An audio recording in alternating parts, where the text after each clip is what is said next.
Hello दोस्तों, welcome to tech study. मैं हूं प्रशांत। आइए जानते हैं किस तरह भारत की अखंडता को चोट पहुंचाने के लिए चाइना ने पाकिस्तान के 40 साल पुराने सपने को वास्तविकता का रूप दिया। तो चलिए जानते हैं कुछ बेहतर। देखिए, ये द हिंदू पेपर का आर्टिकल है जिसमें पाकिस्तान को चाइना 442 बिलियन डॉलर की मदद करने जा रहा है दिमार भशर डैम बनाने के लिए, जो चाइना की सरकारी कंपनी पावर चाइना और पाकिस्तान आर्मी की कॉमर्शियल आर्म मिलकर बनाएगी पीओके में सिंधु नदी पर। तो चलिए ज़रा मैप पर देखकर जानते हैं कहाँ पे बन रहा है ये डैम।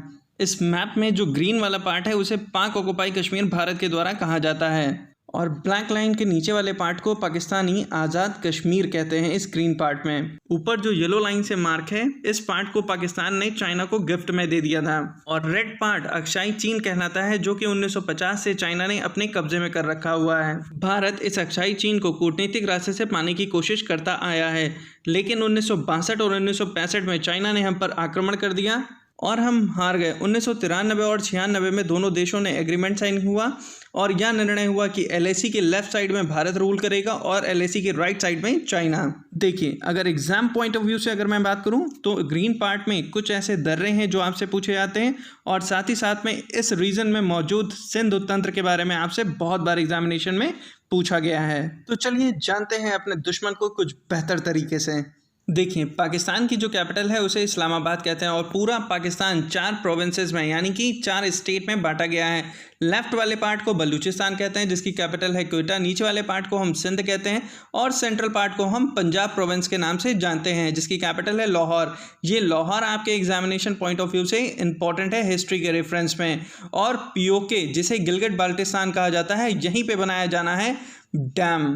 देखिए, ये है पाकिस्तान के 2025 तक के बनने वाले डैम्स का मैप, और ये है सिंधु और उसकी सहायक नदियां, और इस ब्लैक डॉट पे ही बनने जा रहा है दीमर बशर डैम।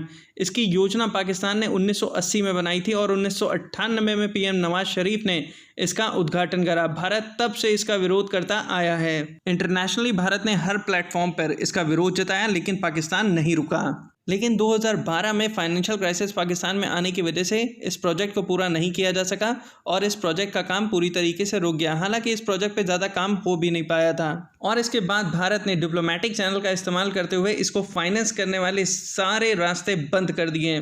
पाकिस्तान वर्ल्ड बैंक के पास गया, जिसका हेडक्वार्टर वाशिंगटन डीसी में है, जिसके प्रेसिडेंट डेविड मेलपास हैं, और इसकी स्थापना 1944 में की गई थी। फिर पाकिस्तान एशियन डेवलपमेंट बैंक के पास में गया, जिसका हेडक्वार्टर फिलीपींस में मनीला में है, जिसके प्रेसिडेंट मैसाड वागा आसाकावा हैं। इन दोनों बैंकों ने लोन देने से मना कर दिया। क्यों? क्योंकि ये एक डिस्प्यूटेड टेरिटरी है, और ये दोनों बैंक किसी भी तरह की डिस्प्यूटेड टेरिटरी के लिए फाइनेंस नहीं करती हैं किसी भी प्रोजेक्ट के लिए। लेकिन चीन ने भारत की अखंडता को चोट पहुंचाने के लिए इस प्रोजेक्ट को फाइनेंस कर दिया।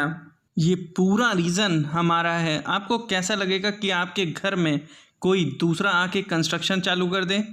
तो देखने वाला होगा कि भारत सरकार इस पर क्या कदम उठाती है। प्रोजेक्ट में 70% चाइना फाइनेंस करेगा और 30% पाकिस्तान आर्मी फाइनेंस करेगी, और इस पर 21 मेगावाट का एक तंजीर हाइड्रो प्रोजेक्ट भी बनाया जाना है। भारत ने पाकिस्तान के साथ में 1960 का सिंधु समझौता कर रखा है, जिसके अनुसार भारत केवल 20% वाटर इस्तेमाल कर पाएगा चेनाब और झेलम नदी का। कि सतलज, व्यास और रावी नदी का पानी भारत पूरी तरीके से इस्तेमाल कर सकता है। देखिए, भारत की सिंधु नदी तिब्बत के पर्वतीय क्षेत्र में मौजूद चेमांगडुंग ग्लेशियर से, या कहें सानो खयाबाद ग्लेशियर से निकलती है, और जौस्कर और लद्दाख पर्वतमाला के बीच से होती हुई पीओके में प्रवेश करती है। साथ ही साथ इसकी जो सहायक नदियां जैसे सतलज है, रावी है, चेनाब है, झेलम है, ये पाकिस्तान के मीठन कोट स्थान में मिलकर संगम बनाती हैं।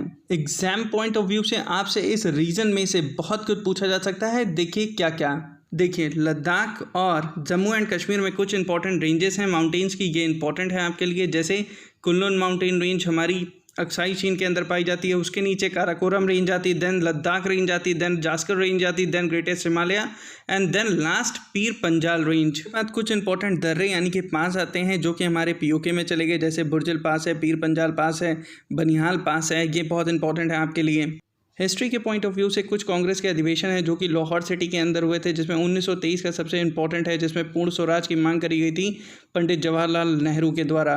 मैं आशा करता हूं आप सभी लोगों को ये लेक्चर पसंद आया होगा। अगले लेक्चर में हम जानेंगे कि भारत में ऑनलाइन क्लासेस प्रोवाइड कर पाना पॉसिबल क्यों नहीं है। Have a good day and God bless you.